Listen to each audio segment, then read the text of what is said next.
तरुण असले की अपेक्षा जास्त असतात. हं, पण काम करायचा आम्ही प्रयत्न करतोय. सध्या राज्यातली आर्थिक परिस्थिती आपल्याला माहिती आहे. हं. काही लोकानुनय योजनांमुळे अ, राज्याची आर्थिक परिस्थिती फार खालावलेली अशी असताना सुद्धा आम्ही मतदारसंघात चांगलं काम करायचा प्रयत्न करतोय. शिक्षण क्षेत्र असेल, शेतकऱ्यांसाठीच्या सिंचन योजना असतील, परत आरोग्य असेल, हे 3 विषय मी प्राधान्याचे ठेवलेले आहेत. हं. आणि याच्यापेक्षा या 3 विषयांच्या व्यतिरिक्त एम-आय-डी-सी हा विषय माझ्यासाठी प्राधान्याचा आहे. साधारण विधानसभा निवडणूक होण्यापूर्वी अ, ही कामं उद्या विधानसभेच्या निवडणुकीनंतर कोणत्या टप्प्यावर पाहिजेत, त्या टप्प्यावर मी आणून ठेवली होती. आणि आता ती कामं तिथून पुढे घेऊन जाण्याचा प्रयत्न करतोय.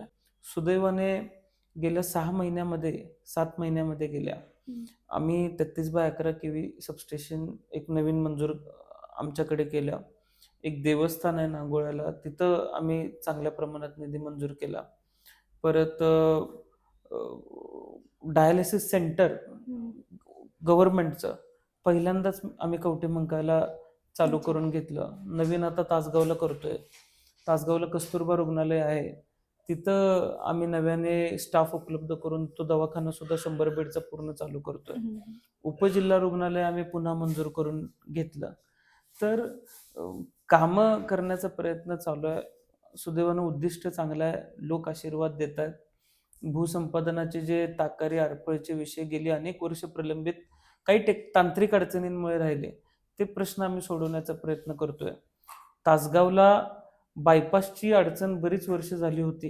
हं. असताना अ, फक्त राजकीय द्वेषापोटी तो बायपास अडवण्यात आला. बायपासची अडचण आम्ही संपवतोय आणि मागच्या विधानसभेच्या निवडणुकीपूर्वी रिंग रोड आम्ही मंजूर केला होता. हं. तर त्या रिंग रोडची अलाइनमेंट बदलून घ्यावी अशी मागणी लोकांनी केली होती. तर त्या संदर्भाचा नवा प्रस्ताव सुद्धा आम्ही तयार करायला चालू केलेला आहे. म्हणजे मी तुम्हाला एक गोष्ट आवर्जून सांगतो, की तासगाव हे आता मला बाकी माहीत नाही, पण कोल्हापूर, सांगली, सोलापूर हं. आणि पुणे जिल्ह्यामध्ये एखाद्या शहराला इनर रिंग रोड सुद्धा आहे आणि आउटर रिंग रोड सुद्धा आहे. असं एकमेव शहर तासगाव शहर आमचं होणार आहे. स्पोर्ट्स कॉम्प्लेक्सला निधी आम्ही मंजूर केला होता. अलीकडच्याच काळामध्ये नव्यानं आम्ही बॅडमिंटन हॉलसाठी प्रस्ताव सकारात्मक दृष्टिकोनातून आमचा चालू आहे. तेही काम आम्ही लवकरच चालू करतोय. एकूण सर्व विभागांसाठी पूरक काम करण्याचा प्रयत्न आम्ही करतोय.